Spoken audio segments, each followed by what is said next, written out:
किम ने गहरी सांस ली और सामने खड़े एआई रोबोट से बोलने लगा, जैसे वही उसका बचपन का दोस्त हो जो उसकी सारी प्रॉब्लम समझेगा। ब्रो, मेरी जिंदगी पूरी तरह मैस बन चुकी है। मेरा जॉब पूरी तरह से यूजलेस, लेकिन करना तो पड़ेगा because life sucks and I have no choice. सामने खड़ा रोबोट, जिसका नाम पैक्स था, बस खड़ा रहा, साइलेंट, इमोशनलेस, जैसे उसे कोई फर्क ही नहीं पड़ता। किम ने हाथ लहराकर कहा, अरे कुछ तो बोल। इतनी इग्नोरेंस तो मिडिल चाइल्ड के साथ भी नहीं होती। लेकिन पैक्स जीरो रिएक्शन, एकदम ठंडा, ऐसा लगा जैसे उसकी बैटरियां निकाल दी हों। किम ने फ्रस्ट्रेटेड होकर कहा, डूड सीरियसली, तू भी इग्नोर कर रहा है? कोई फीलिंग्स नहीं बची इस दुनिया में?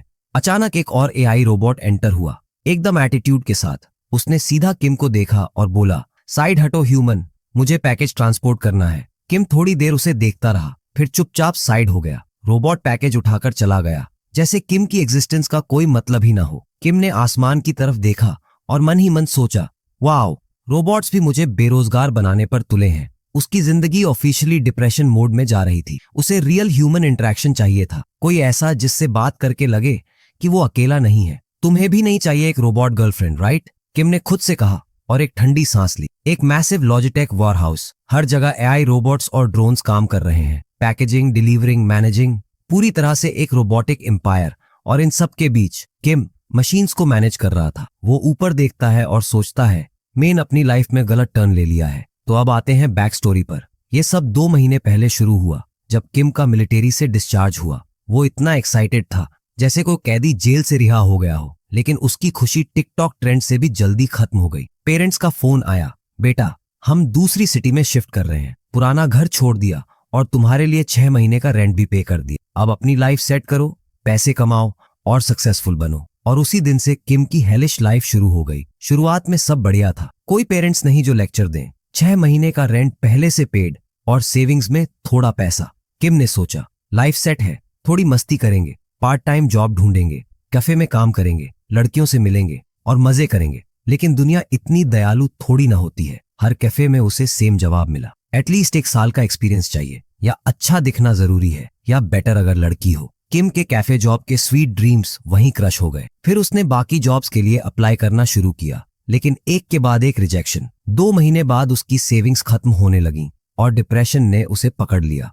खुद को टोटली यूजलेस महसूस करते हुए उसने अपनी सिस्टर्स को मैसेज किया, I am the biggest loser.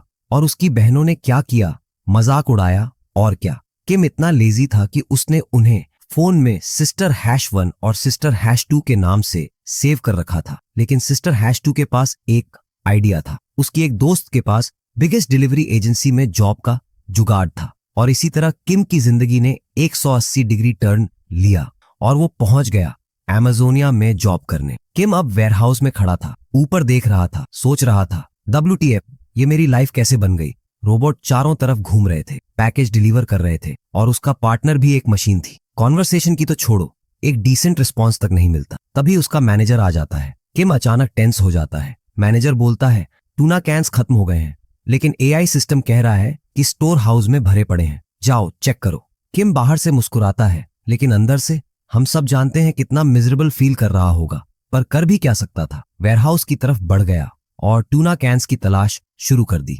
काफी ढूंढने के बाद उसने एक बॉक्स लोकेट किया, लैडर पर चढ़कर उसे उठाया और जैसे ही नीचे उतरने वाला था, बैम, एक तेज आवाज आई और 10 इंच मोटा आयरन डोर जोर से बंद हो गया। किम का दिल डूब गया। वो भागकर दरवाजे पर आया, हैंडल पकड़ा, खींचने की कोशिश की, लेकिन डोर टच से मस नहीं हुआ।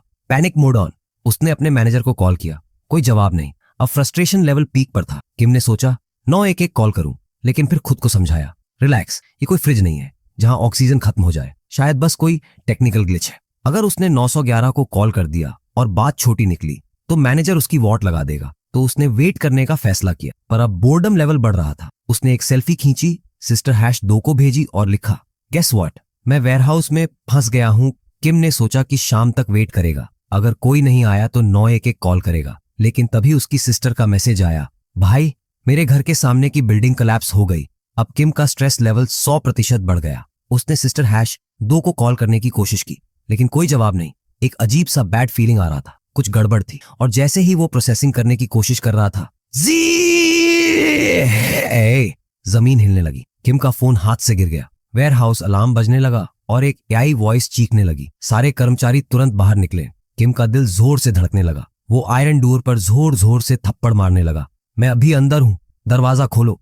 लेकिन कोई रिस्पॉन्स नहीं। 2 मिनट बीत गए। किम अब डेस्परेट था। उसने 911 कॉल करने का फैसला किया, लेकिन जैसे ही फोन उठाया, नो सिग्नल। अब उसकी माइंड दौड़ने लगी। क्या वॉर शुरू हो गई? कहीं कोई बम तो नहीं गिरा दिया?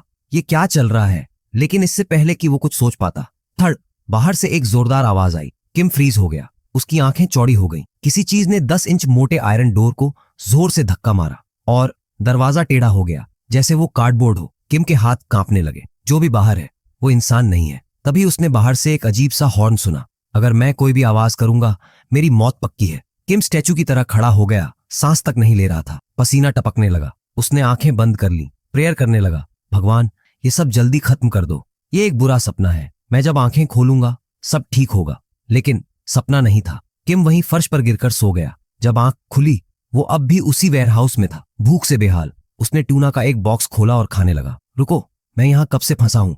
3 दिन हो चुके थे और कोई बचाने नहीं आया था। किम ने कई बार कॉल करने की कोशिश की, लेकिन नेटवर्क अब भी डेड। बाहर कुछ बहुत बड़ा हुआ है। War, alien attack, zombie apocalypse. Warehouse का अलार्म जो 3 दिन से बज रहा था, वो भी अब बंद हो चुका था। कम से कम अब सोने में आसानी होगी। लेकिन कब तक? फोन की बैटरी भी मरने वाली थी। किम अब बस दुआ कर रहा था कि उसके मॉम, डैड और सिस्टर सुरक्षित हों। कोई तो आए, कोई तो बचाए। और तभी टिंग, एक नोटिफिकेशन उसकी आंखों के सामने पॉपअप हुई। You have been chosen, check your awakened ability. Kim आंखें झपकाने लगा। अंत में मेरा दिमाग खराब हो गया। अब 3 दिन से अकेला पड़ा हूं और मुझे हेलुसिनेशंस आ रहे हैं। लेकिन एक और होलोग्राफिक नोटिफिकेशन आई। किम की विशेष क्षमता, सबस्पेस। वो किसी भी ऑब्जेक्ट को अपनी सबस्पेस में स्टोर कर सकता है, लेकिन सिर्फ एक बार। किम हल्के से पागलों की तरह हंसा। परफेक्ट, अब ऑफिशियली पागल हो चुका हूं। पर फिर उसने नोटिफिकेशन को ध्यान से पढ़ा। मैं कुछ भी स्टोर कर सकता हूं। ठीक है, तो मैं पूरा लॉजिस्टिक्स वेयरहाउस स्टोर करना चाहता हूं। सिस्टम ने कॉन्फर्मेशन दिया। किम ने यस कहा और हुश, पूरा वेयरहाउस गायब। किम जमीन पर धड़ाम से गिर गया। वो शॉक में था। फिर उसने इधर उधर देखा और होश उड़ गए। स्काई पीला कैसे हो गया? ट्रक उल्टे कैसे पड़े? उश, मेरा बॉस, उसका मैनेजर जमीन पर पड़ा था, मरा हुआ, कुछ भारी चीज के नीचे दबा हुआ, उसकी पूरी बॉडी क्रश्ड। किम का मैं दिमाग ब्लैंक हो गया। नो अब और फिर किम को उल्टी हो गई। सिस्टम ने नोटिफाई किया, स्टोरिंग इन प्रोग्रेस 6% पूरा हुआ। लेकिन किम अभी उल्टी करने में व्यस्त था। और तभी थड़ थड़ थड़ भारी फुटस्टेप्स पास आ रहे थे। किम ने पीछे देखा। एक ह्यूज शैडो, वही ग्राउलिंग साउंड जो उसने पहले सुनी थी, अब वो सामने था। किम ने धीरे धीरे ऊपर देखा और 15 फीट लंबा ORC, big teeth, red eyes, पूरा खून से सना हुआ। किम के पसीने छूट गए।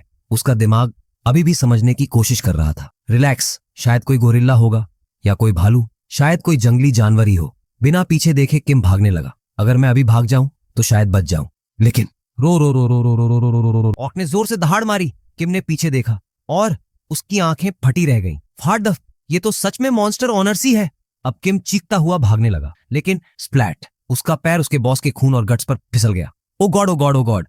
किम अब भी प्रोसेस नहीं कर पा रहा था। ये ORC यहाँ क्या कर रहा है? पर ORC और तेजी से करीब आ रहा था। किम पसीने पसीने हो गया, भाग रहा था जितनी तेजी से भाग सकता था। किम की हालत अब सीरियस डेंजर मोड में थी। अगर यही चलता रहा तो ऑर्क बस कुछ सेकंड में उसे पकड़ लेगा। मुझे बचने का कोई चांस नहीं। ये रियलाइजेशन होते ही किम की सांस अटक गई। लेकिन तभी टिंग, सिस्टम नोटिफिकेशन फिर पॉपअप हुई। Synchronisation complete, you can now enter your subspace. Kim की आंखें चौड़ी हो गईं। ऑर्क बस कुछ फीट दूर था।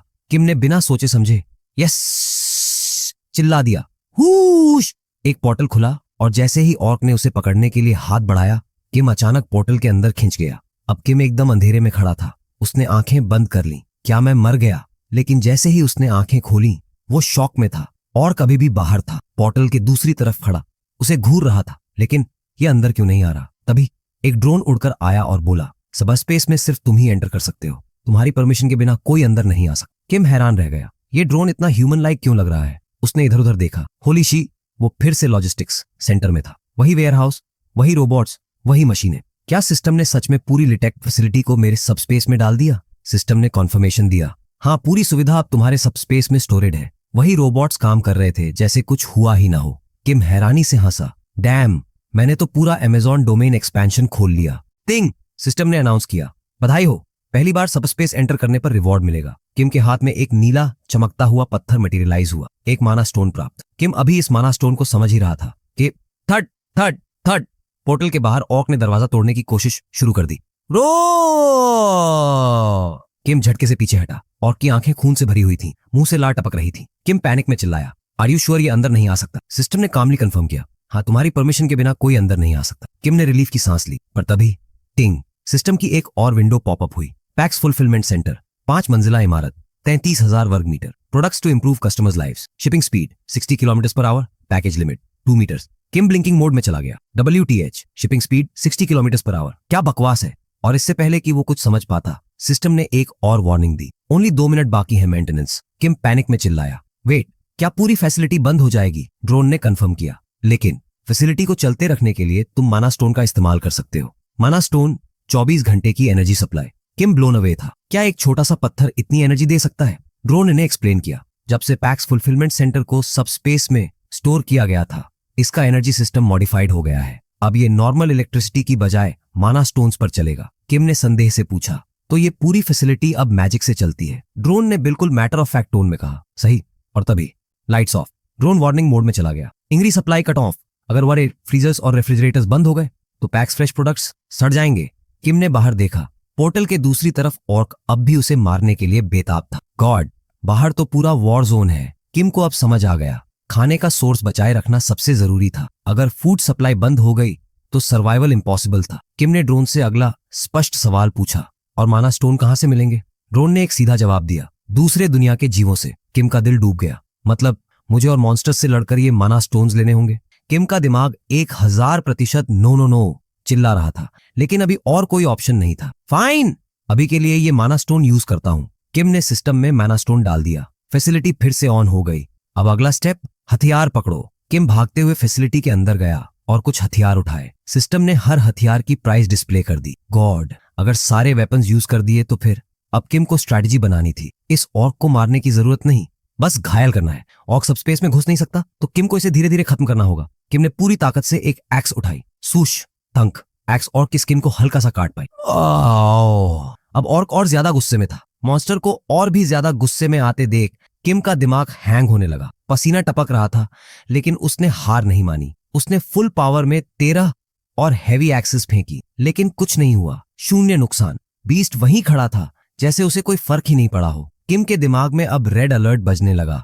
उसका प्लान काम नहीं कर रहा था, और ऊपर से वेपन्स भी खत्म होने वाले थे। एकदम डेस्परेट होकर उसने पैक्स से पूछा, ब्रो, और कितनी एक्सेस बची हैं? जब तक पैक्स डेटा गैदर कर रहा था, किम खुद से सोचने लगा, क्या मैं इस पर एक बॉलिंग बॉल फेंक दूं, या इसका जो फ्लैश लटक रहा है वहीं टारगेट करूं? शायद थोड़ा नुकसान हो जाए। लेकिन पैक्स के जवाब ने उसे जोर का झटका धीरे से दिया। कुल 15 भारी हथौड़े शेष। पैक्स ने शांत रोबोटिक टोन में बताया। Wait, what? किम की आंखें फटी रह गईं। उसने अभी अभी काउंट किया था कि उसके पास सिर्फ 15 थीं, और वो ऑलरेडी 14 यूज कर चुका था। इसका मतलब सिर्फ एक ही बचनी चाहिए थी। कंफ्यूज्ड होकर उसने तुरंत पूछा, बाकी की एक्स्ट्रा एक्सेस कहां से आई? जब किम स्टोरेज एरिया पहुंचा तो वहां का सीन देखकर उसकी सांस अटक गई। पूरे फ्लोर पर 15 एक्सेस रैंडमली बिखरी पड़ी थीं। ये क्या हो रहा है? उसने डिसबिलीफ में पूछा। पैक्स ने अपने यूजुअल काल्म टोन में एक्सप्लेन किया, ये तुम्हारी एबिलिटी है। तुम अपनी सबस्पेस के अंदर किसी भी आइटम को डुप्लीकेट कर सकते हो, एक्सेप्ट माना स्टोन्स। अबे ये तो ओपी पावर है। किम के दिमाग में रियलाइजेशन का झटका लगा। अगर पैक्स सच बोल रहा था तो इसका मतलब वो अनलिमिटेड वेपन्स क्रिएट कर सकता था। सिस्टम ने भी इस बात को कंफर्म कर दिया, और किम की टेंशन एकदम से उड़ गई। अब उसे कभी भी वेपन्स खत्म होने की चिंता नहीं करनी पड़ेगी। वो लिटरली पूरी जिंदगी एक्सेस फेंकता रह सकता था। थोड़ा ओवर कॉन्फिडेंट फील करते हुए उसने पैक्स से मजाक में कहा, भाई, इस रेट पे तो मेरा शोल्डर गिव अप कर देगा, इससे पहले कि ये मॉन्स्टर मरे। लेकिन पैक्स तो हमेशा की तरह हेल्पफुल निकला। Why don't you try the automatic shipment system? उसने सजेस्ट किया। Auto what? किम ने कंफ्यूजन में पूछा।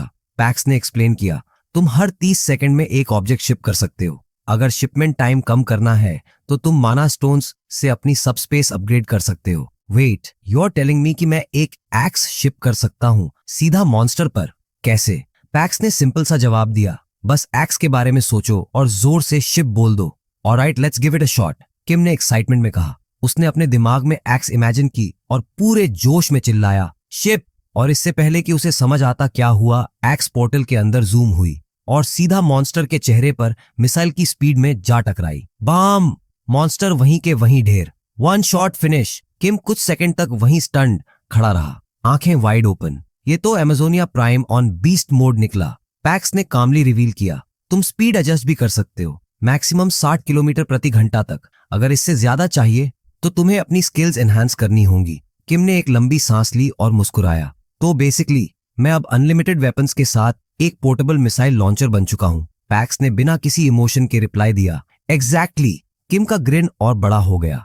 आज से ना ही कोई टेंशन, बस नॉन स्टॉप शिप मोड। तो मैं अपनी स्किल्स लेवल अप कैसे करूं? किम ने सिस्टम से पूछा। सिस्टम ने सिंपल जवाब दिया, माना स्टोन्स का यूज करो। ये सुनते ही किम को वो मॉन्स्टर याद आया जिसे उसने अभी अभी ठिकाने लगाया था। अब बात साफ थी, अगर उसे और ताकतवर बनना है तो उसे और मॉन्स्टर्स से लड़ना ही होगा। बिना वक्त गंवाए उसने फैसिलिटी से कुछ गियर उठाए। सबसे पहले उसने हल्के कॉम्बैट बूट्स लिए, प्राइस सिर्फ 50,000 कोरियाई वॉन। फिर टैक्टिकल कॉम्बैट पैंट्स ऐड किए, 78,000 कोरियन वन का एक्स्ट्रा स्वैग। इसके बाद उसने एक डिटेल्ड सोल मेट्रोपॉलिटन एरिया की मैप और एक परमानेंट मार्कर उठाया। मैप हाथ में लेते ही उसने ग्वांगजू डिस्ट्रिक्ट को सर्कल किया और आसपास के नेबरिंग डिस्ट्रिक्ट्स मार्क कर दिए। प्लान सिंपल था, स्टेप बाय स्टेप आगे बढ़ना और फाइनल डेस्टिनेशन ई जोंगबू पहुंचना, जहां उसके पेरेंट्स हो सकते थे। लेकिन एक छोटी सी दिक्कत थी, किम अभी गनपो में था और उसके पास कोई कार नहीं थी। भाई, ये सफर लंबा होने वाला है, उसने खुद से कहा। लेकिन फिर उसे एक चीज दिखी, एक पुरानी सी साइकिल। पोस्ट अपोकलिप्टिक वर्ल्ड में नॉर्मल साइकिल भी गोल्ड के बराबर थी और इस समय तो ये उसके लिए लैम्बोर्गिनी से कम नहीं थी। चलो भाई, ये भी सही है, उसने साई लेते हुए कहा और साइकिल पर कूद पड़ा। पेडल मारते हुए उसने वीरान स्ट्रीट्स को पार करना शुरू किया। 30 मिनट बाद रात हो चुकी थी और इस शॉर्ट जर्नी में किम ने 12 ऑर्क्स ढेर कर दिए थे। लेकिन इन फाइट्स के दौरान उसने एक वैल्यूएबल चीज सीखी थी। लेकिन इससे पहले कि वो अपनी डिस्कवरी के बारे में कुछ रिवील करता, अचानक एक मॉन्स्टर उसके सामने कूद पड़ा। अबे यार, एक तो चैन से सोचने भी नहीं देते, किम ने फ्रस्ट्रेशन में कहा और तुरंत रिट्रीट कर गया। वह सीधा सब स्पेस में घुस गया, जिससे मॉन्स्टर बाहर ही रह गया। मॉन्स्टर इमोबिलाइज्ड हो गया था और यही मौका था किम के लिए। उसने बिना देरी किए फिर से अपनी शिपमेंट एबिलिटी यूज की। एक्स पोर्टल में जूम हुई और बुलेट की स्पीड से बाहर निकली। स्वूश! लेकिन एक्स थोड़ा मिस हो गई और सीधे मॉन्स्टर के शोल्डर में जा लगी। भाई, ये तो एक्सपेक्टेड नहीं था, किम ने सर खुजाते हुए कहा। अब उसे 30 सेकंड तक वेट करना था क्योंकि शिपमेंट एबिलिटी कूल डाउन पर चली गई थी। और एक और इश्यू, उसकी रेंज सिर्फ 10 मीटर तक थी। पर ये छोटी दिक्कतें भी उसकी एक्साइटमेंट को कम नहीं कर सकती थीं। उसे अब ये समझ आ गया था कि उसकी एबिलिटीज ओपी थीं और अगर वो माना स्टोन्स इकट्ठा करके इन्हें अपग्रेड कर ले तो वो अनबीटेबल बन सकता था। लेकिन सिर्फ शिपमेंट एबिलिटी ही नहीं, पैक्स की पावर के और भी एप्लीकेशंस थे और ये जल्दी ही सामने आने वाले थे। तभी मॉन्स्टर को कुछ अजीब सा मूवमेंट महसूस हुआ। उसने मुड़कर देखा और बैम, वो उसी एक्स को देखता रह गया जो पोर्टल में वापस जा रही थी और फिर वहीं से वापस निकली और सीधा उसके फेस पर जा लगी। कस है क्रिटिकल हिट। मॉन्स्टर वहीं स्पॉट पर फ्रीज हो गया और अगले ही सेकंड में धड़ाम से गिर गया। गेम ओवर, किम हंसते हुए बोला। भाई, ये तो बूमरैंग मोड में चला गया। Self returning x unlocked, PACS ने कामली रिस्पॉन्ड किया। सही, किम ने मुस्कुराकर कहा। ओके, अब मजा आएगा। ये पैक्स की शिपमेंट एबिलिटी का दूसरा एप्लीकेशन था, प्रोडक्ट रिट्रीवल। ये एबिलिटी ऑटोमेटिकली डिस्पैच्ड आइटम्स को वापस खींच लाती थी। मतलब जितनी यूजफुल शिपमेंट एबिलिटी थी उतनी ही यह भी। किम ने एक बार फिर रिट्रीवल एबिलिटी यूज की और मॉन्स्टर के अंदर से मना स्टोन निकाल लिया। लेकिन अब उसके दिमाग में एक सवाल आया, भाई अगर मैं इसे रिट्रीव कर सकता हूं तो फिर बिना मारे ही क्यों नहीं कर सकता? उसने पैक्स से सीधा यही सवाल पूछ लिया। पैक्स ने काम टोन में समझाया, तुम सिर्फ उन चीजों को रिट्रीव कर सकते हो जो लीगली तुम्हारी हैं और माना स्टोन सिर्फ तभी तुम्हारी बनती है जब तुम मॉन्स्टर को मार देते हो। तो बेसिकली मुझे लड़ना ही पड़ेगा, किम ने साई लेते हुए कहा। चलो, मतलब एक्सपी ग्राइंड से बचने का कोई शॉर्टकट नहीं है। वह सब स्पेस से बाहर निकला और हमें एक और इंपॉर्टेंट इंफॉर्मेशन रिवील की। इस अपोकलिप्टिक वर्ल्ड में सिर्फ ऑक्स ही नहीं बल्कि विंग्ड मॉन्स्टर्स भी थे और इन्हें हराना और भी मुश्किल होने वाला था। तभी अचानक उसे किसी की मदद की पुकार सुनाई दी। पर इससे पहले कि वो कुछ समझ पाता, सीन ट्रांजिशन होता है। चॉय नाम का एक आदमी भाग रहा था, इतना एग्जॉस्टेड कि हर कदम उठाना भारी लग रहा था और पीछे से एक फ्लाइंग क्रीचर उसका पीछा कर रहा था। मॉन्स्टर ने हवा से जूम करके अटैक किया, एक जोरदार हिट दी जिससे चॉय जमीन पर जा गिरा, दर्द से तड़पता हुआ। चॉय के पीछे एक और आदमी था जो उसे उठाने की कोशिश कर रहा था, लेकिन तभी मॉन्स्टर सीधा उसके सामने लैंड हुआ, रास्ता ब्लॉक कर दिया। मॉन्स्टर की आंखों में भूख चमक रही थी, जैसे इंसानी मांस इस दुनिया की सबसे टेस्टी चीज हो। लेकिन अजीब बात यह थी कि उसने सामने खड़े आदमी पर अटैक नहीं किया, बल्कि उसने चॉय की तरफ देखा जो जमीन पर पड़ा कराह रहा था। ये देखकर आदमी कंफ्यूज्ड हो गया। ये मुझे इग्नोर क्यों कर रहा है? ये तो सीधा चॉय को ही टारगेट कर रहा है। शायद इसलिए क्योंकि चॉय छोटा और कमजोर लग रहा था, यानी आसान लक्ष्य। वो बिल्कुल क्लूलेस था कि इतने बड़े मॉन्स्टर से अपने दोस्त को कैसे बचाए, क्योंकि उसके पास सिर्फ एक छोटा सा चाकू था और उसे बिल्कुल भी भरोसा नहीं था कि इतनी सी चीज से मॉन्स्टर को रोक भी पाएगा या नहीं। तभी टिंग टिंग, एक साइकिल की बेल की आवाज पूरे एरिया में गूंज उठी। दोनों आदमी शॉक में फ्रीज हो गए। भाई, ये कौन आ रहा है? और अगले ही सेकंड मॉन्स्टर जो उन्हें खाने के लिए तैयार खड़ा था, एक जोरदार प्रोजेक्टाइल अटैक से हवा में उछल गया और जमीन पर घसीटता हुआ जा गिरा। मॉन्स्टर को एक ही थ्रो में ढेर कर दिया गया। दोनों आदमी स्टन थे। उनकी आंखों के सामने जो हुआ वो उनकी समझ से बाहर था। किम ने जल्दी से पूछा, तुम लोग ठीक तो हो? पर दोनों अब भी शॉक मोड में थे, आंखें फटी की फटी और जबड़े खुले के खुले। उनका दिमाग इस बात को प्रोसेस ही नहीं कर पा रहा था कि कोई इंसान साइकिल पर बैठकर एक फ्लाइंग वाइवन को सिर्फ एक एक्से से मार सकता है। थोड़ा संभलते ही दोनों ने एक्साइटमेंट में सवाल दाग दिया, भाई क्या तुम सोल्जर हो? और फिर एकदम फॉर्मल मोड में आकर झुककर धन्यवाद करने लगे, जैसे कोई लेजेंडरी वॉरियर उनके सामने खड़ा हो। किम ने हल्की हंसी के साथ जवाब दिया, भाई सोल्जर नहीं हूं, बस भी एक एएफसी में काम करता हूं। उसने अपनी यूनिफॉर्म की तरफ इशारा किया। ये सुनते ही दोनों और शॉक में चले गए। वेट, ये तो कोई ट्रेंड सोल्जर लग रहा था। स्किल्स इतनी इंसेन और एक्सपीरियंस इतना क्रेजी, और ये बस एक एफसी एम्प्लॉय है। अगर उन्होंने खुद अपनी आंखों से नहीं देखा होता तो कभी नहीं मानते कि कोई रैंडम बंदा सिर्फ एक एक्स थ्रो से एक वाइवन को गिरा सकता है, वो भी साइकिल चलाते हुए। पर अब असली सवाल उठा, तुम्हारे पास एबिलिटीज हैं? किम को भी थोड़ा सरप्राइज हुआ कि ये लोग एबिलिटीज के कॉन्सेप्ट को जानते थे। तभी उनमें से एक एक्साइटेड होकर बोला, हाँ, मेरी जागृत क्षमता है। फिर थोड़ा ऑकवर्ड होते हुए बोला, मतलब बस ड्राइविंग एबिलिटी है, लेकिन सिचुएशन ऐसी है कि अब तक यूज करने का मौका ही नहीं मिला। दूसरा बंदा यानी चॉय हंस पड़ा और बोला, भाई तेरी फिर भी एबिलिटी है, मेरी तो कोई अवेकनिंग ही नहीं हुई। किम ने बात बदलते हुए पूछा, यहाँ और कोई लोग हैं? चॉय ने सिर हिलाया, बहुत कम। उसने समझाया कि ये ब्लॉक सी है, जहाँ एक लॉजिस्टिक सेंटर है। पहले यहाँ बहुत लोग थे, लेकिन मॉन्स्टर्स ने अटैक करके सबको या तो मार दिया या खा गए। अब सिर्फ 10 से 15 लोग बचे हैं, और वो भी अलग थलग ब्लॉक ई के अंडरग्राउंड टर्मिनल में छिपे हुए हैं। फिर उसने बताया कि वो लोग व्हीकल्स के लिए कोई यूजेबल रोड ढूंढ रहे थे, साथ ही डेली नेसेसिटीज इकट्ठा करने आए थे। लेकिन तभी वो मॉन्स्टर ने हमला कर दिया। दूसरा आदमी बोला, चलो यहाँ खड़े खड़े बातें करने से अच्छा है कि तुम हमारे साथ चलो। हम ब्लॉक ई के बेसमेंट के चौथे फ्लोर में रहते हैं, वहां कभी मॉन्स्टर्स नहीं आए, तो आराम से सो सकते हो। और हाँ, वहां स्नैक्स भी है। स्नैक्स? किम को यह ऑफर थोड़ा इंटरेस्टिंग लगा, लेकिन असली रीजन कुछ और था, वाहन। अगर ये लोग सच में यूजेबल गाड़ी ढूंढ रहे थे तो ये उसके लिए गोल्डन अपॉर्चुनिटी थी। थोड़ा सोचने के बाद उसने फैसला किया, चलो चलते हैं। पर दिल के किसी कोने में वो अब भी थोड़ा डाउटफुल था, इन पर भरोसा किया जाए या नहीं। जैसे ही सब बेसमेंट की तरफ बढ़ते हैं, कैमरा डेड मॉन्स्टर पर झूम करता है। वहां पड़ा पड़ा फ्लैशबैक नहीं, बस रियलिटी चेक दे रहा होता है। लेकिन हमारे बॉय किम को कोई भी चीज वेस्ट नहीं करनी। वो चुपचाप एकदम प्रो मूव निकालकर उस मरे हुए बीस्ट के अंदर से मना स्टोन रिट्रीव करता है और सीधे अपने सब स्पेस में टक कर देता है। बस यही तो चाहिए था, वो मन ही मन सोचता है, क्योंकि इन लोगों को अभी उसके एबिलिटीज के बारे में कुछ भी पता नहीं है। और वैसे भी किम कोई दयालु देवता नहीं है। अगर कुछ गड़बड़ हुई तो वो बिना सेकंड थॉट के सब स्पेस में गायब हो सकता है। काफी देर चलने के बाद आखिरकार बेसमेंट पहुंच जाते हैं। जैसे ही किम अंदर कदम रखता है, उसकी आंखें वाइडन हो जाती हैं। उसके सामने एक ऐसा आदमी खड़ा है जो एक ऑर्क को अकेले ही ठिकाने लगा चुका है। भाई साहब, ये बंदा तो सीरियस लग रहा है। किम के दिल की धड़कन एक सेकंड के लिए स्किप कर जाती है। एटमॉस्फेयर इतना टेंस है कि उसे एकदम क्लियर हो जाता है, ये जगह जितनी दिखती है उससे कहीं ज्यादा खतरनाक है। शिट, यहाँ तो गलती की कोई जगह ही नहीं। पर वो खुद को काम रखने की कोशिश करता है। चॉय तुरंत अपने दोस्त के पास भागता है, भाई सब ठीक है ना? वो ऑर्क किलर कूल टोन में जवाब देता है, हाँ कोई दिक्कत नहीं। वो ऑर्क शायद गलती से अंदर आ गया था। किस्मत अच्छी थी कि उसने हमें देखा नहीं, इसलिए हम उसे आराम से निपटा पाए। कोई जख्मी तो नहीं?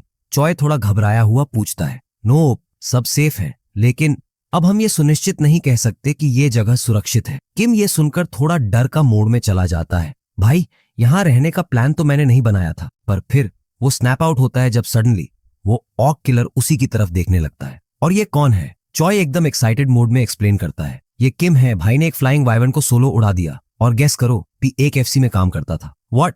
वाइवन को थ्रो करके मार दिया? हाँ, और वो भी साइकिल चलाते हुए। ये बंदा तो इंसेन है। भीड़ धीरे धीरे किम के आसपास इकट्ठा होने लगती है। सबकी क्यूरियस आईज बस एक ही सवाल पूछ रही हैं, इसके पास कौन सा पावर है? और तभी एक लड़की भागते हुए आई, प्योर एक्साइटमेंट मोड में। ओ माय गॉड, तुमने योंगसू और चॉय को बचाया। वो इतनी थ्रिल्ड थी कि सीधे हैप्पी डांस करने लगी। हाँ भाई, ये कौन सी न्यू एंट्री है? किम ऑकवर्ड फील करने लगा। बाकी लोग भी पास आकर शावर ऑफ प्रेजेस देने लगे, मानो कोई लेजेंडरी वॉरियर उनसे मिलने आ गया हो। किम ऑकवर्डली मॉडेस्ट बनने की कोशिश करता है। अरे यार, बस जो करना था कर दिया। पर भीड़ और बड़ी होती जा रही थी। चॉय फाइनली हंसते हुए क्राउड को डिस्पर्स करने की कोशिश करता है। अरे भाई, बेचारे को मत चिढ़ाओ, बंदा अभी नया आया है। तभी अचानक ऑक किलर फाइनली अपना मुंह खोलता है। उसकी आवाज डीप और सीरियस थी। सब हम सब यहाँ 10 साल से साथ काम कर रहे हैं और योंगसू और बोंगू मेरे लिए सिर्फ दोस्त नहीं, परिवार हैं।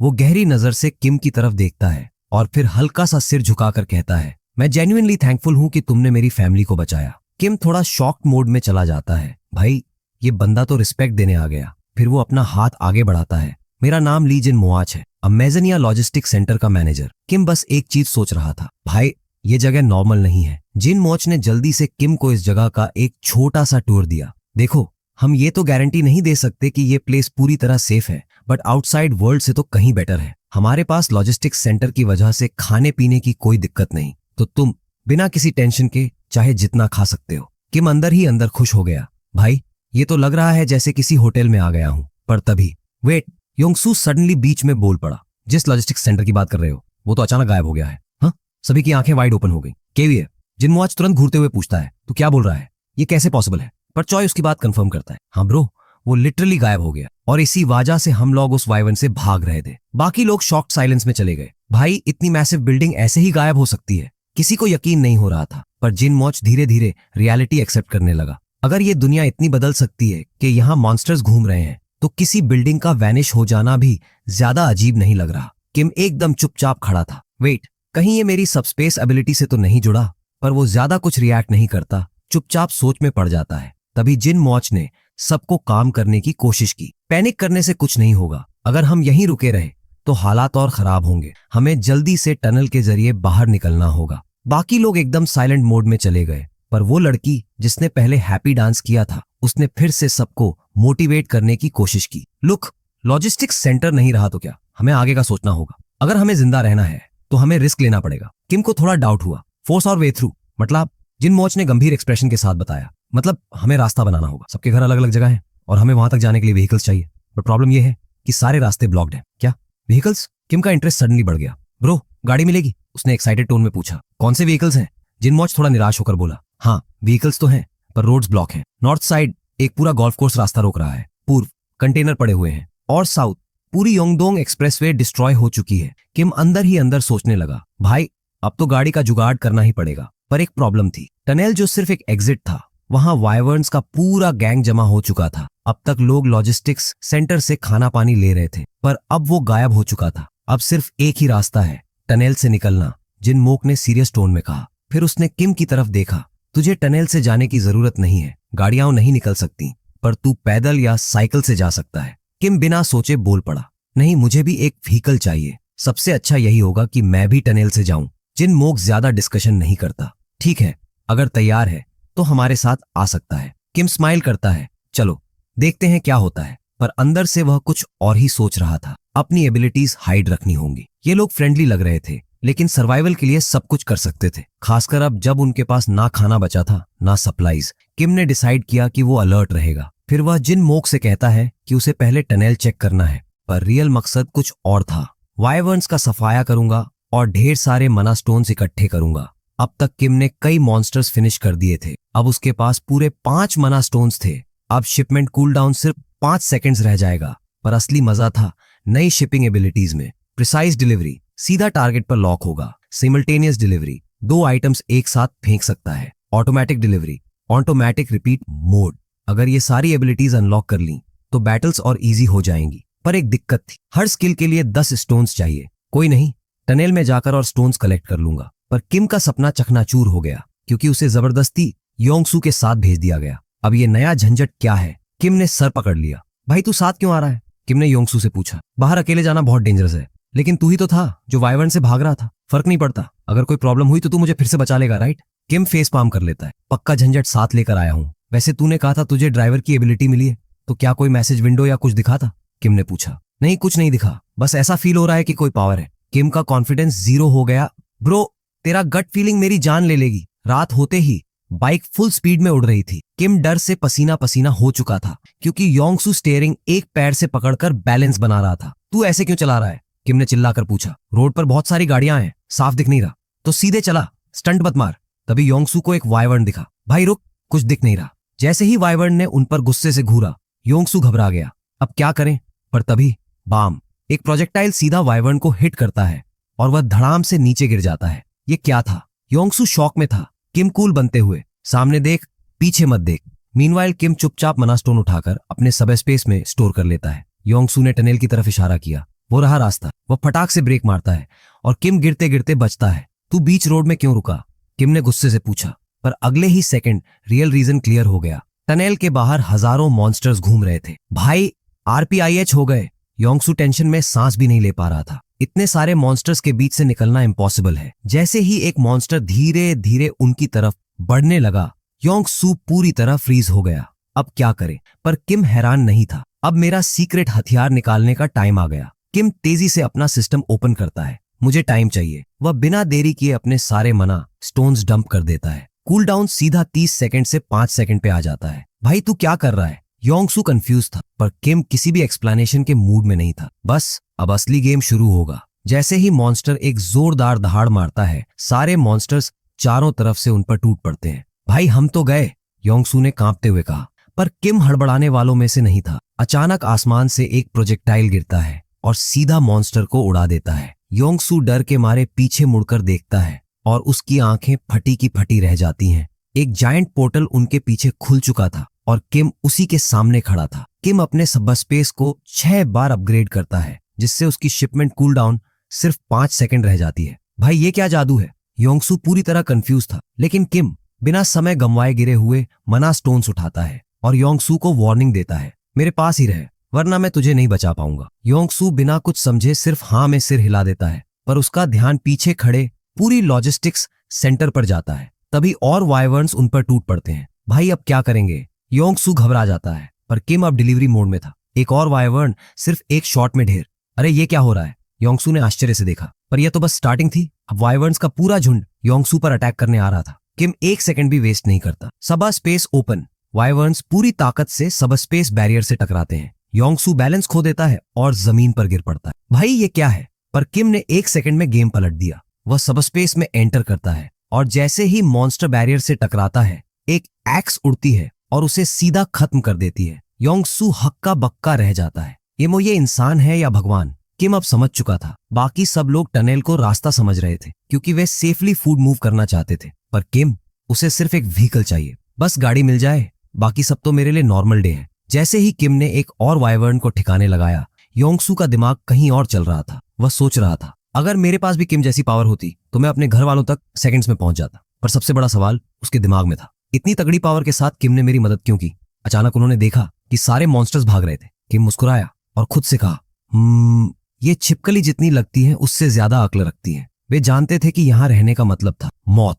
किम मना स्टोन्स कलेक्ट कर रहा था। तभी योंगसू ने एक अजीब सी नीली स्टोन हवा में तैरती देखी। उसने पूछा, भाई ये क्या चीज है? किम ने हैरानी से जवाब दिया, तूने कभी मना स्टोन नहीं देखा? योंगसू ने सिर हिला दिया। अब किम को समझ आया कि योंगसू ने ऑर्क को मारने के बाद भी मना स्टोन नहीं निकाला था, क्योंकि उसे इसके बारे में पता ही नहीं था। योंगसू अब समझ चुका था कि मना स्टोन्स की असली पावर क्या थी। वह सोचने लगा, अगर किम के पास इतनी तगड़ी एबिलिटी है तो उसने खुद ही टनल क्लियर क्यों नहीं कर दिया? वह अकेले ही ये सब कर सकता था। किम एक सेकंड के लिए चुप हो गया, पर योंगसू ने गलत समझ लिया और कहा, अब समझ आया, तेरा असली इरादा हमारे रिसोर्सेज चुराने का था, है ना? किम जल्दी से सफाई देता है, अबे नहीं, बिल्कुल नहीं, मैं बस देखना चाहता था कि यहाँ ट्रस्ट करने लायक लोग हैं या नहीं। टनल क्लियर करने का कोई प्लान नहीं था, बस चेक कर रहा था कि ये डुएबल है या नहीं। योंगसू को अपनी गलती समझ आई और उसने माफी मांगी, पर किम ने उसे आराम से समझाया, कोई टेंशन नहीं, वैसे भी मुझे टनल का रास्ता नहीं पता था, अगर मैं अकेला आता तो मैं भी फंस जाता। तूने मेरी ज्यादा हेल्प की है, जितना तुझे अंदाजा भी नहीं। किम ने कहा, अब वापस चलते हैं, फिलहाल तो वाइवर्न्स हट गए हैं, पर कब वापस आ जाए कोई गारंटी नहीं। पर योंगसू के दिमाग में कुछ और चल रहा था। उसने धीरे से पूछा, भाई तू इतनी दूर जाने के लिए व्हीकल क्यों ढूंढ रहा है? तेरी मंजिल कहाँ है? किम ने जवाब दिया, यूझोंगबू, गंगनाम डिस्ट्रिक्ट के पास। योंगसू के चेहरे का रंग उड़ गया। उसने हकलाते हुए कहा, गंगनाम भाई, मैं इंडोअन जा रहा हूं और वह रास्ते में ही आता है। अगर तेरी मर्जी हो तो क्या मैं तेरे साथ चल सकता हूं? सच कहूं, मुझे भरोसा नहीं कि मैं अकेले वहां तक सेफली पहुंच पाऊंगा। मेरा ड्राइविंग स्किल लड़ाई में काम नहीं आएगा, पर अगर तू साथ होगा तो हमारी चांस बढ़ जाएंगे। यंगो ने सीना ठोककर कहा, भाई मैं तुझे गंगनम सबसे फास्ट पहुंचा सकता हूं, और रिलैक्स, मैं बोझ नहीं बनूंगा, उल्टा खाने पीने का जुगाड़ भी कर लूंगा। किम ने पहले डाउटफुल नजरों से उसे देखा, लेकिन फिर सोचने लगा, अच्छा खाना, फास्ट ट्रैवल और ऊपर से कोई मेरे सीक्रेट्स लीक नहीं करेगा। Win win situation.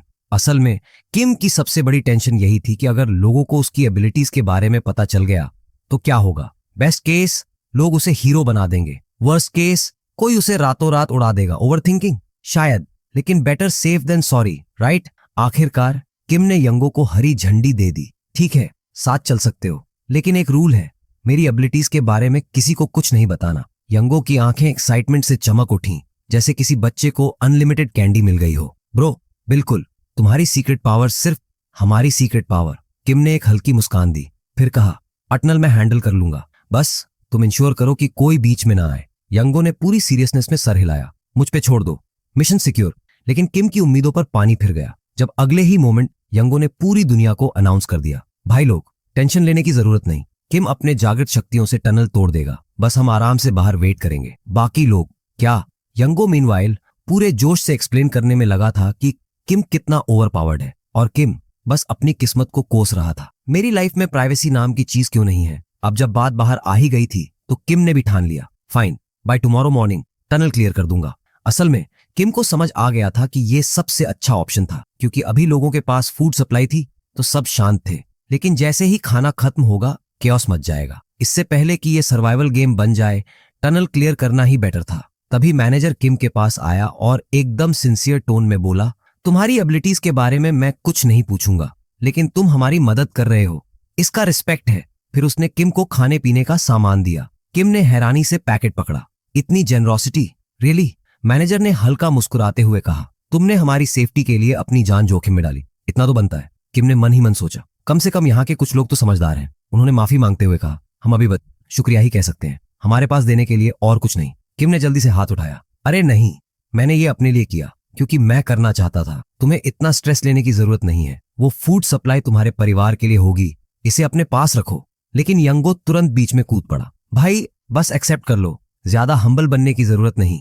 उसने आंखें घुमाते हुए जोड़ा, अगर मना करोगे तो उल्टा लोग बुरा फील करेंगे, और वैसे भी तेरे पास भी तो एक फैमिली है, राइट? किम ने चुपचाप चारों तरफ देखा। लोग एक्साइटेड थे, उनके चेहरों पर खुशी थी, क्योंकि उन्हें अपने परिवार से मिलने की उम्मीद थी। उस पल किम के अंदर एक हल्की सी चुभन महसूस हुई, मैं भी कभी ऐसा महसूस करता था। अगली सुबह सब लोग टनल एंट्रेंस पर पहुंचे। किम ने हाथ उठाकर सबको रोक दिया, स्टे बैक, मैं अंदर जाकर रास्ता साफ कर दूंगा। वो अपनी बाइक लेकर टनल में दाखिल हुआ, डिटर्मिनेशन उसके चेहरे पर साफ झलक रही थी। जैसे जैसे वो अंदर बढ़ा, उसे सामने कुछ मॉन्स्टर्स दिखने लगे, लेकिन जैसे ही लड़ाई शुरू होने वाली थी, सीन अचानक फ्लैशबैक में चला गया। छोटा किम आंख पर चोट का निशान लिए अपने डैड से शिकायत कर रहा था, अपा, नूना ने फिर से मारा। किम की बहन ने तुरंत पलटकर जवाब दिया, ओ मां, रोने मत लग जाना। इससे पहले कि किम कुछ बोलता, दोनों ने एक दूसरे को मारना शुरू कर दिया। उनके पिता ने बस साई करते हुए कहा, तुम दोनों को देखकर लगता है जैसे सेंचुरी की लड़ाई चल रही हो, लेकिन सच बताऊं, तुम दोनों बहुत लकी हो। किम और उसकी बहन ने एक साथ कंफ्यूजन में उसे देखा। मैं अकेला बच्चा था, उनके पिता बोले, हमेशा एक सिबलिंग चाहता था। तुम दोनों लड़ते हो, झगड़ते हो, लेकिन यकीन मानो ये बॉन्ड बहुत स्पेशल है, एक दिन समझ आ जाएगा। तभी उनकी माँ कमरे में आई और अगले 5 मिनट तक मॉम डैड का क्लासिक आर्ग्यूमेंट शुरू हो गया। किम ने वो पल याद किया, गर्माहट, प्यार, परिवार का असली एहसास। फ्लैशबैक खत्म होते ही सीन वापस रात में आ गया। किम अकेले बैठकर उन यादों में खोया हुआ था। आसपास सब लोग अपने परिवार से मिलने के एक्साइटमेंट में थे और किम बस चुपचाप देख रहा था। अगर मैं रास्ता साफ कर दूं तो ये सब लोग अपने घर जा सकते हैं। रात के बीच में जब सब सो गए, यंगो को बाथरूम जाना था। वो उठकर बाहर आया और अचानक महसूस किया, अरे किम कहाँ गया? उसने गार्ड से पूछा, भाई किम को देखा क्या? गार्ड ने कंधे उचकाए, हाँ, उसने कहा था कि बस थोड़ा फ्रेश एयर लेने जा रहा है। थोड़ी देर इधर उधर घूमने के बाद युंगो की नजर आखिर किम पर पड़ती है। वो तुरंत पास जाता है और बोलता है, भाई तू सो क्यों नहीं रहा? इंसोम्निया का नया ब्रांड एम्बेसडर बनने का इरादा है क्या? किम बड़े कूल अंदाज में जवाब देता है, यहां सोना पॉसिबल नहीं है। युंगो उसके जवाब पर चौंकता नहीं, क्योंकि अब तक उसे किम की अतरंगी हरकतों की आदत पड़ चुकी थी, लेकिन जैसे ही वो आगे देखता है उसकी आंखें फटी की फटी रह जाती हैं। पूरा व्हीकल छत तक खाने पीने का सामान और सप्लाईज से भरा हुआ था। ब्रो ये क्या है? तू पूरे शहर को फीड करने का प्लान बना रहा है क्या? यूंगो डिसबिलीफ में बोलता है। किम कंधे उचकाकर बड़े कैजुअल टोन में कहता है, अरे नहीं, मैंने बस आधा लोड किया है ताकि गाड़ी ज्यादा भारी ना हो जाए, लेकिन ये इतना तो है कि सबका काम चल जाए। यूंगो का दिमाग अभी इस शौक से निकला भी नहीं था कि किम एक और बॉम्ब गिरा देता है। वैसे ये लास्ट व्हीकल था जो मुझे लोड करना था। अब यूंगो का दिमाग ऑफिशियली हैंग हो चुका था। अगर ये लास्ट व्हीकल था तो इसका मतलब पहले के 15 व्हीकल भी इतने ही भरकर भेजे गए थे। रुको जरा, सोचने दो। What the? यूंगो माथा पकड़ लेता है। किम उसकी हालत एंजॉय करता है और फिर कैजुअली कहता है, वैसे ये बात किसी को मत बताना। यूंगो सार्कास्टिकली हंसते हुए बोलता है, हाँ हाँ बिल्कुल, मैं यही बोलूंगा कि सामान खुद हवा में उड़कर चला गया। फिर थोड़ा सीरियस होकर पूछता है, लेकिन एक बात बता, अगर तू सब कुछ दे देगा तो हमारी जर्नी में हम क्या यूज करेंगे? किम वैसे ही कूल एक्सप्रेशन में जवाब देता है, चिंता मत कर, हमारे पास अभी भी बहुत बचा है। यूंगो फिर से स्टन हो जाता है। मतलब जो तूने दान में दिया है वो किसी पूरे लॉजिस्टिक्स सेंटर में भी नहीं मिलेगा, तो तेरे पास एक्चुअल में कितना सामान होगा? अब कहानी कट होती है प्रेजेंट टाइम में, जहां किम बिना किसी टेंशन के मॉन्स्टर्स को धो रहा था, जैसे ये कोई वार्म अप एक्सरसाइज हो। लड़ते लड़ते उसके दिमाग में एक आइडिया आता है, अगर मैं इन सबको अपनी सबस्पेस में रखकर सीधा उस पार ले जा पाता तो कितना आसान हो जाता। लेकिन फिर उसका सिस्टम उसे याद दिलाता है कि सबस्पेस लेवल 1 में ये पॉसिबल नहीं है। अगर वो इसे लेवल 2 तक अपग्रेड कर ले तो 20 लोग तक उसमें रख सकता है, पर इसके लिए उसे 100 माना स्टोन्स चाहिए। किम झट से मेंटल कैलकुलेशन करता है। यहां मौजूद मॉन्स्टर्स ज्यादा से ज्यादा 40 के आसपास होंगे। कुछ तो ऑलरेडी भाग रहे हैं। डैम, इस जगह से लेवल अप करना तो नामुमकिन है।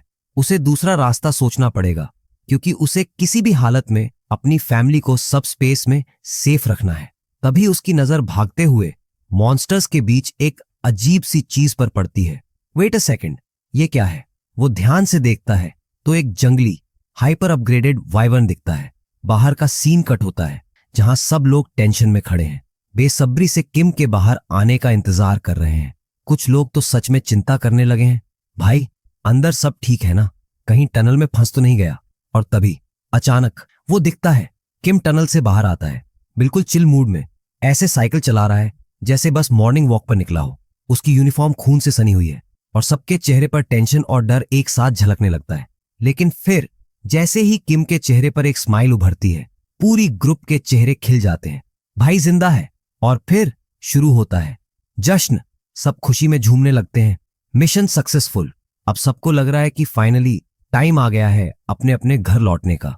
इस पूरे सफर में साथ देने के लिए वो मैनेजर का थैंक यू करते हैं और उसे भी सेफली घर पहुंचने की विश करते हैं। किम मुस्कुराते हुए हल्का सा हिंट देता है, अगर रास्ते में कोई दिक्कत आए तो कार्गो होल्ड खोल कर देखना, वहां तुम्हारे लिए एक छोटा सा गिफ्ट है। गिफ्ट? सबके कान खड़े हो जाते हैं, पर किसी को पता नहीं कि ये गिफ्ट असल में क्या है। लेकिन ज्यादा सोचने का टाइम नहीं है, क्योंकि अब सब अपने अपने ट्रकों में बैठ चुके हैं और ट्रैफिक के बीच से निकलने लगे हैं। टनल पार करते ही आखिरी बार सब एक दूसरे को गुड बाय कहते हैं। अब हर कोई अपनी अपनी डेस्टिनेशन की ओर बढ़ रहा है। कट टू किम, जो अब पैसेंजर सीट पर बैठा है, लेकिन उसका दिमाग अभी भी टनल में अटके उस मॉन्स्टर पर ही अटका हुआ है।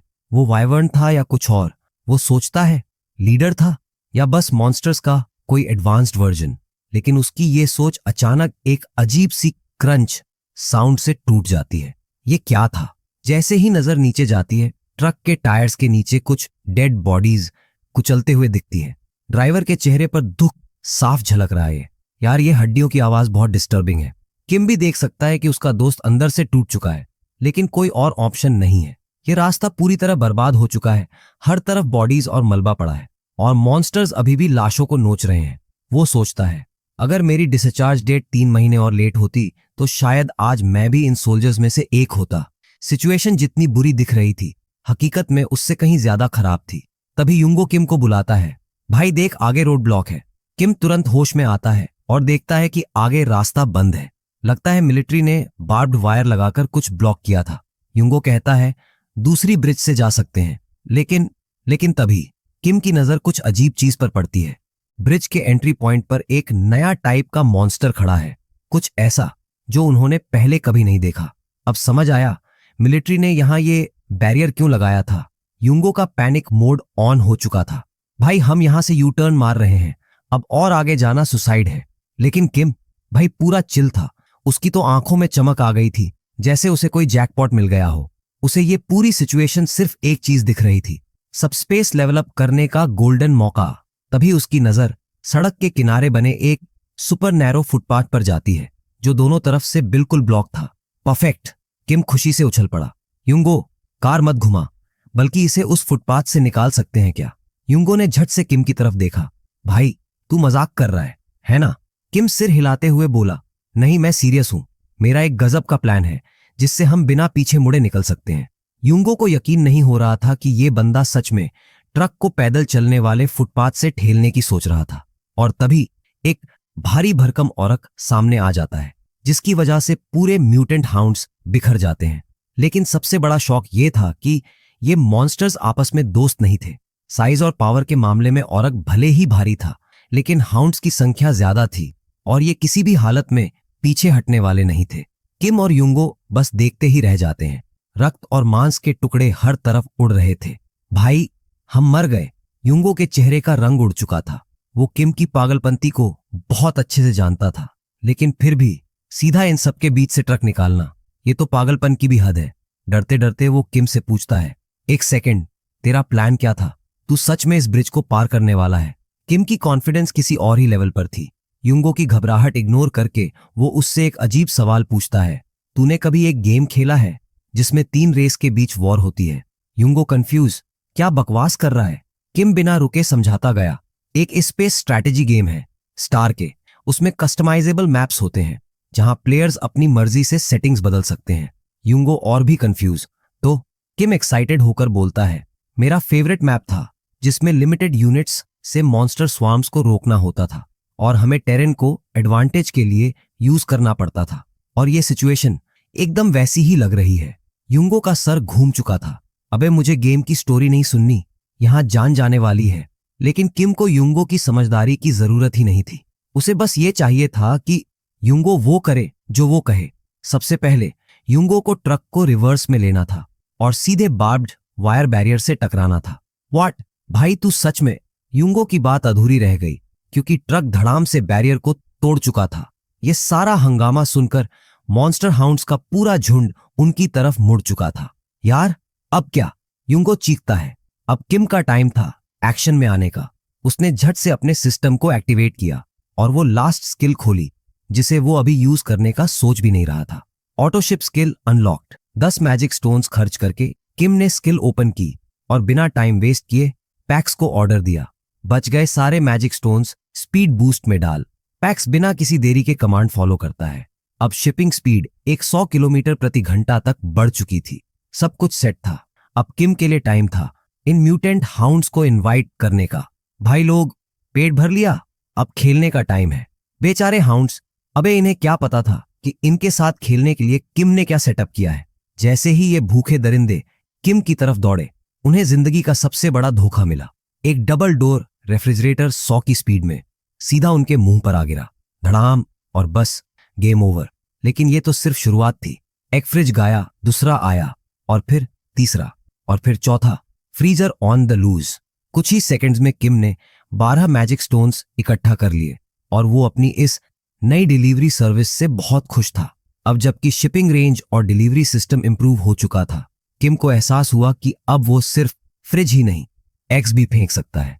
लेकिन छोटा सा problem, precision delivery system full automatic तो था, लेकिन यह टारगेट की मूवमेंट को सिर्फ हल्का सा करेक्ट करता था।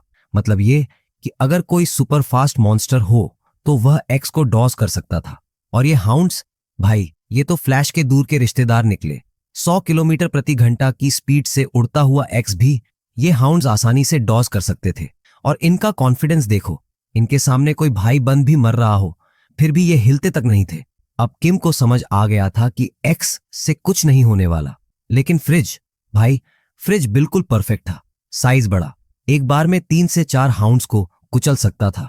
वजन भारी, सिर्फ हल्की सी टक्कर और सीधा आरआईपी और ऑटोमेटिक डिलीवरी। किम को बस बैठकर चिल करना था। अब किम ने कुछ नहीं किया। सिस्टम ऑटोमेटिकली मॉन्स्टर्स को फोड़ रहा था। हाउंड्स का दिमाग सटक चुका था। वे चीख चिल्ला रहे थे लेकिन कुछ कर नहीं सकते थे। फ्लाइंग फ्रिज के आगे उनकी एक ना चली। और फिर युंगो ने गलती कर दी। उसने पीछे मुड़कर देख लिया। होली व्हाट! उसका मुंह खुला का खुला रह गया। अब तक उसे लगता था कि किम बस एक्स फेंक सकता है, लेकिन अब उसने देखा कि हर 2 सेकंड में एक नया फ्रिज आसमान से गिर रहा था। PHAI, ये लॉजिस्टिक्स सेंटर में इतने सारे फ्रिज थे कहां से? और अगर एक्स को रिसाइकिल किया जा सकता है तो फ्रिज। युंगो की ब्रेन प्रोसेसिंग डाउन हो चुकी थी, लेकिन किम, वो मस्त रिलैक्स कर रहा था जैसे ये सब नॉर्मल हो। युंगो का दिमाग ब्लू स्क्रीन हो चुका था। उसे समझ ही नहीं आ रहा था कि आखिर हो क्या रहा है। किम कब उसके पास आया और भाई कुछ खाने का मन है पूछ लिया, उसे तो पता भी नहीं चला। तभी युंगो को एक महाशक्तिशाली रियलाइजेशन हुआ। रुक, क्या ये पॉसिबल है कि किम का सप्लाई इन्फिनिट हो? अब किम की बारी थी शॉक होने की। अबे, मैंने सोचा तूने कब का समझ लिया होगा, पर नहीं। युंगो अभी तक यही मानकर बैठा था कि किम सिर्फ फेंके हुए एक्सेस वापस कलेक्ट करके रिचार्ज करता है। कभी उसके दिमाग में यह ख्याल तक नहीं आया कि भाई के पास तो पूरी मंडी का स्टॉक है।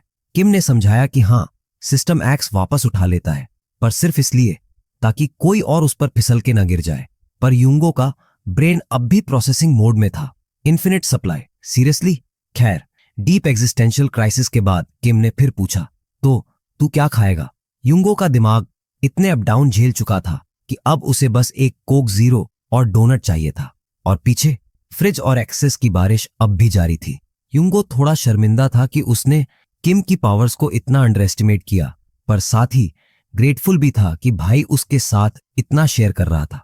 और किम, उसको भी अच्छा लगा कि कम से कम युंगो ने उस पर भरोसा किया था।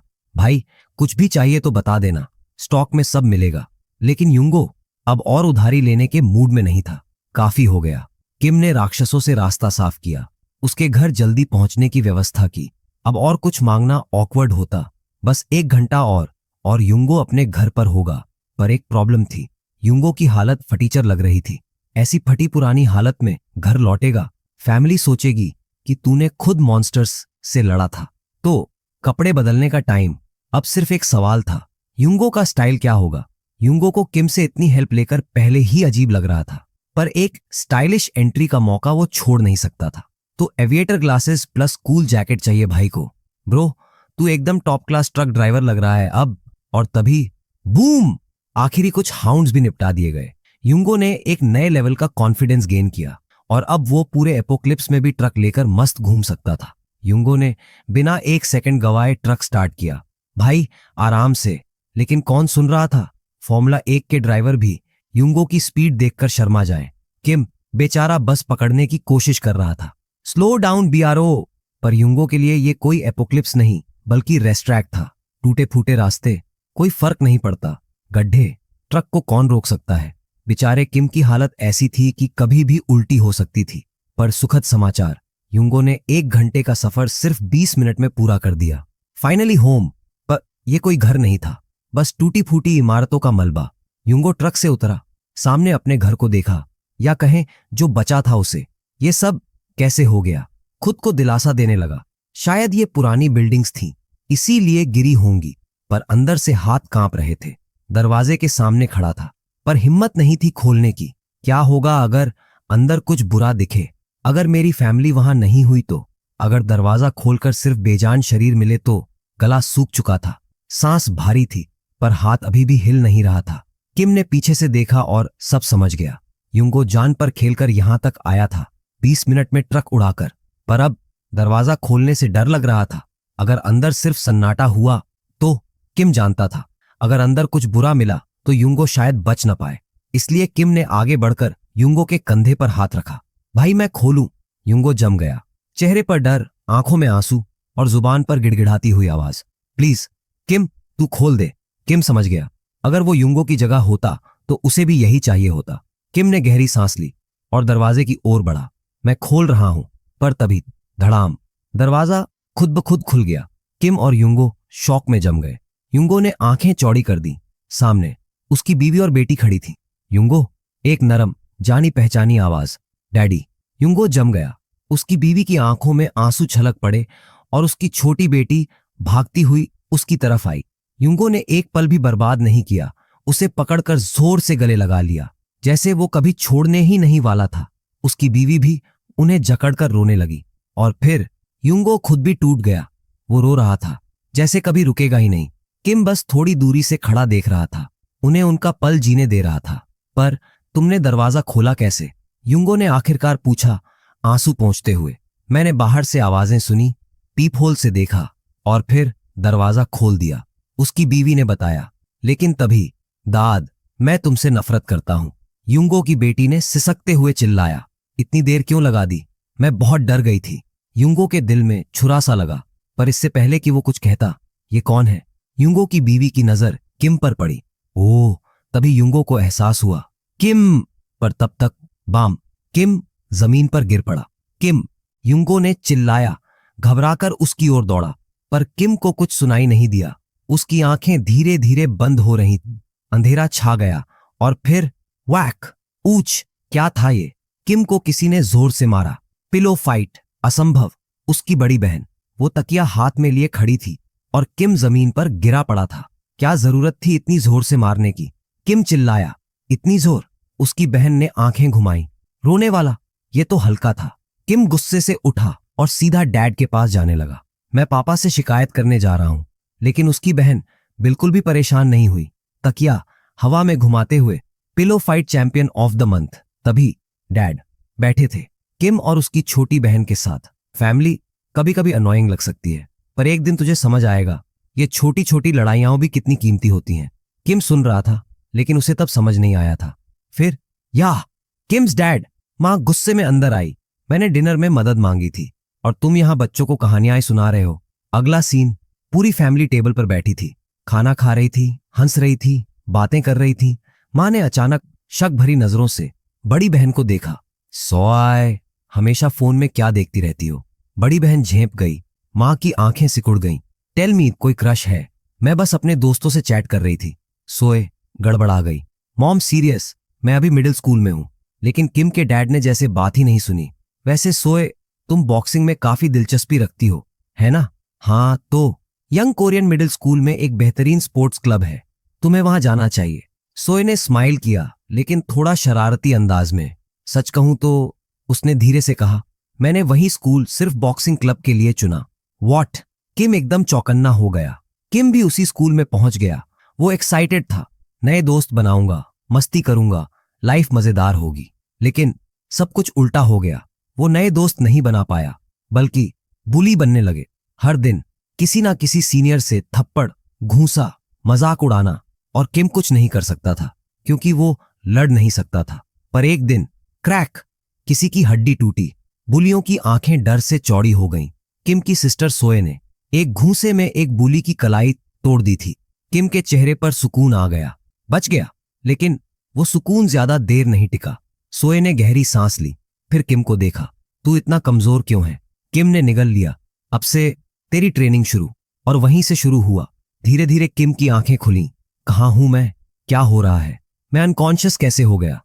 आखिरी चीज जो उसे याद थी, युंगो का घर, उसका परिवार, और फिर सब कुछ ब्लैकआउट। उसका दिमाग तेजी से दौड़ा। क्या युंगो ने धोखा दिया? Instincts kicked in. स्वूश! किम ने अपने पोर्टल से एक भारी एक्सी निकाला, मजबूती से पकड़ लिया, और तभी, ओह, तुम जाग गए। एक नर्म हल्की आवाज आई। किम ने तेजी से सिर घुमाया। युंगो की बीवी और बेटी टेबल पर आराम से बैठी खाना खा रही थीं।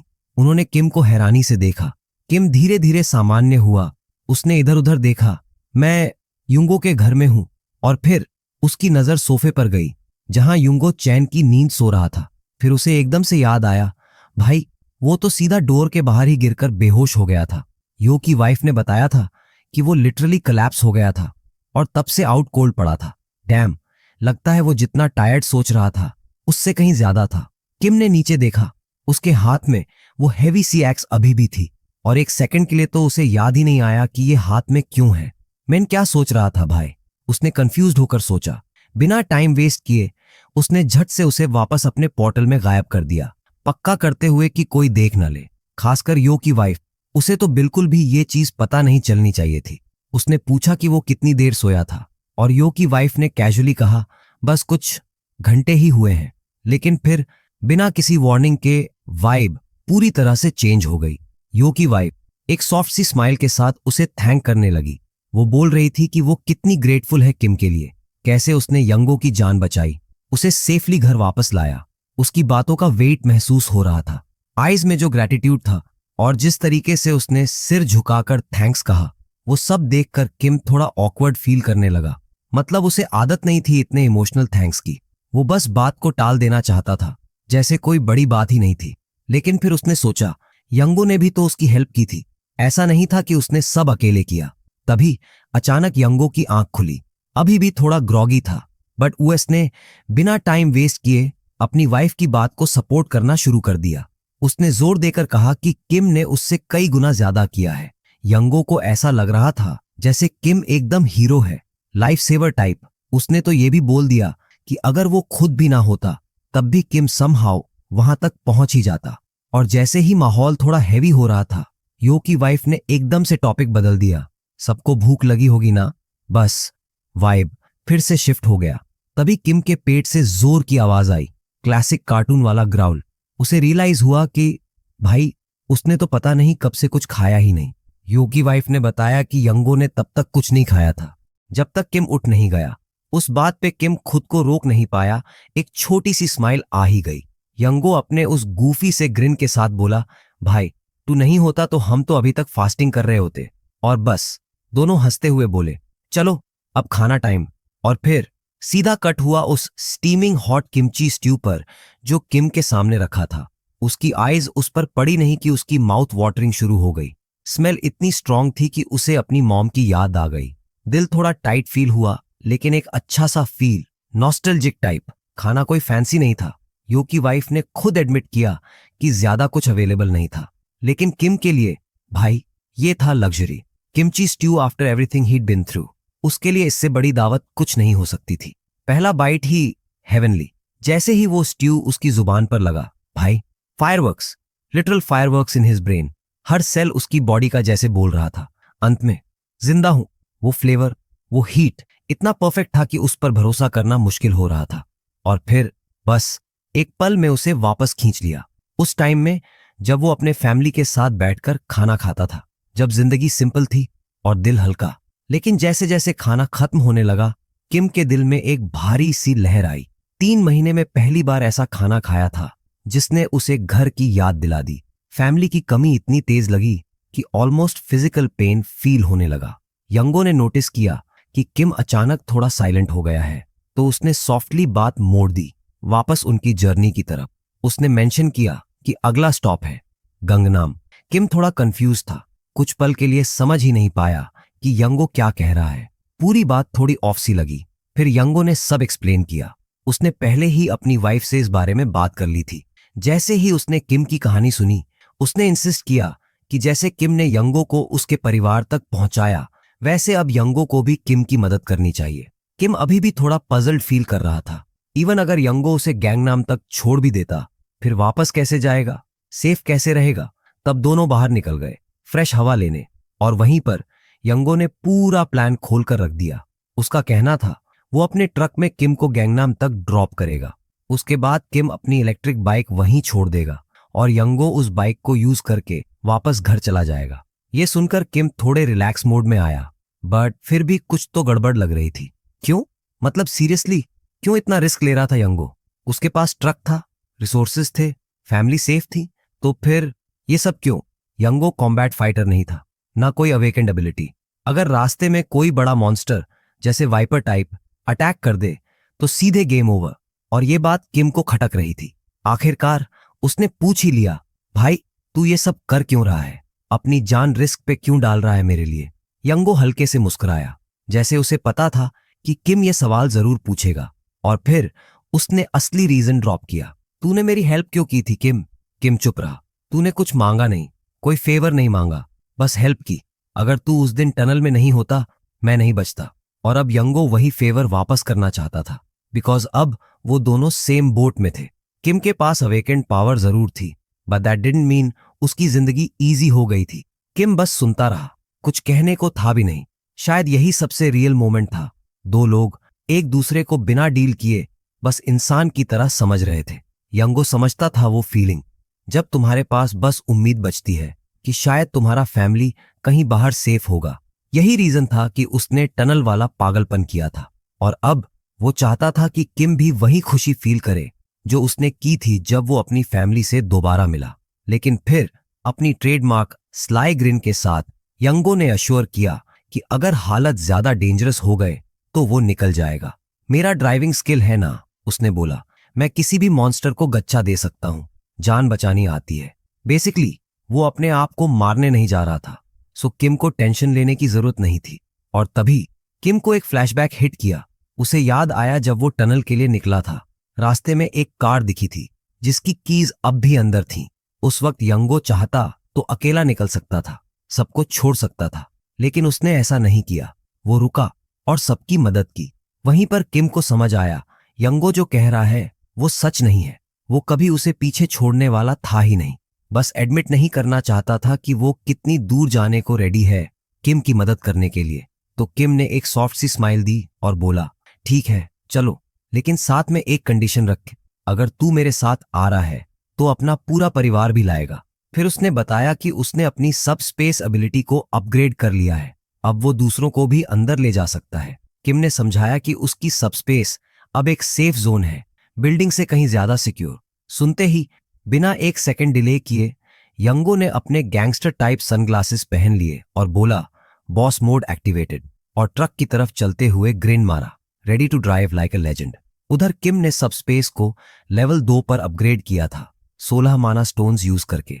अब वो सिस्टम में 20 बंदे तक डाल सकता था। सिस्टम ने बताया कि डेली 6 माना स्टोन्स लगेंगे इसे मेंटेन करने के लिए, लेकिन किम को फर्क नहीं पड़ा।